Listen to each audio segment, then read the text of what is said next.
सोचिए, दो ऐसे भाई जो एक दूसरे की जान के दुश्मन हैं, और ये कोई मामूली पारिवारिक झगड़ा नहीं है। ये कहानी है गरुड़ और नागों की, उस पौराणिक दुश्मनी की जो सदियों से चली आ रही है। आज हम इसी कहानी की तह तक जाएंगे और जानेंगे कि कैसे खून का रिश्ता ही नफरत की सबसे बड़ी वजह बन गया। तो सबसे बड़ा सवाल यही उठता है, आखिर ऐसा क्या हुआ कि एक ही पिता की संतानें होने के बावजूद ये दोनों वंश एक दूसरे के कट्टर दुश्मन बन गए। चलिए इस सदियों पुराने रहस्य से पर्दा उठाते हैं। देखिए, इस पूरी दुश्मनी की जड़ असल में बेटों में नहीं बल्कि उनकी माओ में है। सब कुछ उनकी कहानी से शुरू होता है, एक ऐसी कहानी जिसने इस कभी न खत्म होने वाले संघर्ष की नींव रखी थी। तो चलिए मिलते हैं इस कहानी के दो सबसे अहम किरदारों से। एक तरफ है कद्रू जो नागों की माँ है, और दूसरी तरफ है विंता जो महाशक्तिशाली गरुड़ की माँ है। दिलचस्प बात यह है कि ये दोनों सगी बहनें थीं, लेकिन इनके बीच हुई बस एक घटना ने सब कुछ बदल कर रख दिया। और वो घटना थी एक शर्त। जी हाँ, एक मामूली सी लगने वाली शर्त जिसके नतीजे इतने विनाशकारी होने वाले थे, इसका अंदाजा शायद किसी को नहीं था। तो हुआ यूं कि एक दिन उन्होंने एक दिव्य घोड़ा देखा, और बस उसे देखकर दोनों में बहस छिड़ गई। और जानते हैं बहस किस बात पर थी? एक बहुत ही छोटी सी बात पर। कद्रू ने कहा कि घोड़े की पूंछ काली है, जबकि विनिता का मानना था कि वो सफेद है। लेकिन इस मामूली सी बहस की जो शर्त थी वो बिल्कुल भी मामूली नहीं थी। शर्त ये लगी कि जो भी हारेगा उसे अपनी पूरी जिंदगी जीतने वाले की दासी बनकर गुजारनी होगी। अब ये सिर्फ एक बहस नहीं रह गई थी, ये उनके आने वाले कल का सवाल बन गया था। अब अपनी जीत पक्की करने के लिए कद्रू ने एक चाल चलने की सोची। उसने अपने हजारों नाग पुत्रों को हुक्म दिया कि वो जाकर उस घोड़े की सफेद पूंछ से ऐसे लिपट जाएं कि वो दूर से काली नजर आए। ये एक सोचा समझा धोखा था। नागों ने तो भाई अपनी माँ का हुक्म माना, और अगली सुबह जब दोनों बहनों ने घोड़े को देखा तो उसकी पूंछ वाकई काली दिख रही थी। और बस इसी धोखे की वजह से विनिता शर्त हार गई और अपनी ही सगी बहन कद्रू की दासी बनकर रह गई।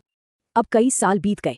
विनिता के पुत्र महाशक्तिशाली गरुड़ का जन्म हुआ, और जब उन्हें अपनी माँ की इस गुलामी का पता चला तो उन्होंने ठान लिया कि वो इस अन्याय का अंत करके रहेंगे।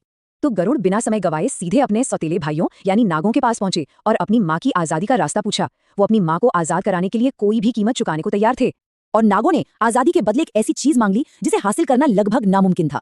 उन्होंने कहा, जाओ और स्वर्ग से देवताओं का अमरता का अमृत ले आओ और तुम्हारी माँ आजाद हो जाएगी। हाँ, ये काम लगभग नामुमकिन था, पर अपनी माँ के लिए गरुड़ कुछ भी कर सकते थे। और बस यहीं से शुरू होती है उनकी स्वर्ग तक की एक जबरदस्त और वीरता से भरी यात्रा। गरुड़ ने अपनी पूरी ताकत से स्वर्ग पर हमला बोल दिया। उन्होंने अकेले ही देवराज इंद्र और बाकी सभी देवताओं को लड़ाई में हरा दिया और अमृत का कलश हासिल कर ही लिया। मतलब उनकी शक्ति और हिम्मत देखकर तो देवता भी हैरान रह गए। अब जब गरुड़ अमृत लेकर लौट रहे थे तो रास्ते में उन्हें खुद भगवान विष्णु मिले। वो गरुड़ की अपनी माँ के लिए भक्ति देखकर इतने खुश हुए कि उन्होंने गरुड़ को हमेशा के लिए अमर होने का और अपना दिव्य वाहन बनने का वरदान दे दिया। लेकिन रुकिए, कहानी यहाँ खत्म नहीं होती। कहानी में अभी एक और बड़ा ट्विस्ट आना बाकी था। गरुड़ अमृत तो ले आए थे, पर उनका इरादा इसे नागों को देने का बिल्कुल नहीं था।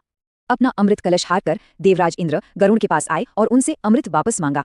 तब गरुड़ और इंद्र ने मिलकर नागों को सबक सिखाने के लिए एक बहुत ही स्मार्ट प्लान बनाया। प्लान कुछ ऐसा था, गरुड़ अमृत नागों को देंगे जिससे उनकी माँ तो आजाद हो ही जाएंगी, लेकिन फिर वो एक शर्त रखेंगे कि भाई इतना पवित्र अमृत पीने से पहले नागों को नहा धोकर शुद्ध होना पड़ेगा, और जैसे ही नाग नहाने के लिए जाएंगे इंद्र आकर अमृत का कलश ले उड़ेंगे। और बिल्कुल ऐसा ही हुआ। गरुड़ ने अमृत को कुशा नाम की एक घास पर रख दिया और नागों से नहाने को कहा। अब अमृत पाने के लालच में अंधे हुए नाग बिना कुछ सोचे समझे कलश को वहीं अकेला छोड़कर नहाने चले गए। बस यही तो वो मौका था जिसका इंद्र इंतजार कर रहे थे। जैसे ही नाग वहां से हटे, इंद्र फुर्ती से आए और अमृत का कलश लेकर वापस स्वर्ग चले गए। मतलब नागों को उन्हीं की भाषा में जवाब मिल गया था। अब जब नाग नहाकर लौटे तो उनके तो होश ही उड़ गए। अमृत का कलश गायब था, पर तभी उनकी नजर उस कुशा घास पर पड़ी जहां कलश रखा था। उस पर अमृत की कुछ बूंदें गिरी हुई थीं। अमृत का लालच इतना था कि उन्होंने उस नुकीली घास को ही चाटना शुरू कर दिया, और ऐसा करने से क्या हुआ, उस घास के तेज किनारों ने उनकी जीभ को बीच से चीर दिया। और कहते हैं तभी से सांपों की जीभ हमेशा के लिए दो हिस्सों में बटी होती है। तो आखिर में हुआ क्या? इस पूरी कहानी के 3 बड़े नतीजे निकले। पहला, गरुड़ ने अपनी माँ विनिता को गुलामी से आजाद करा लिया। दूसरा, नागों को अमृत तो मिला नहीं, उल्टा उनकी जीभ हमेशा के लिए कट गई। और तीसरा, इस धोखे ने गरुड़ और नागों के बीच वो दुश्मनी शुरू कर दी जो आज तक की कहानियों में जिंदा है। तो आखिर में सवाल ये उठता है कि इस कहानी का असली विलन है कौन? वो माँ जिसने धोखे से इस पूरी कहानी की शुरुआत की, या वो बेटा जिसने धोखे का बदला धोखे से लिया? शायद कुछ दुश्मनियां कभी खत्म ही नहीं होती, क्योंकि दोनों में से कोई भी ये मानने को तैयार नहीं होता कि गलती उसकी थी। इस पर जरा सोचिएगा जरूर।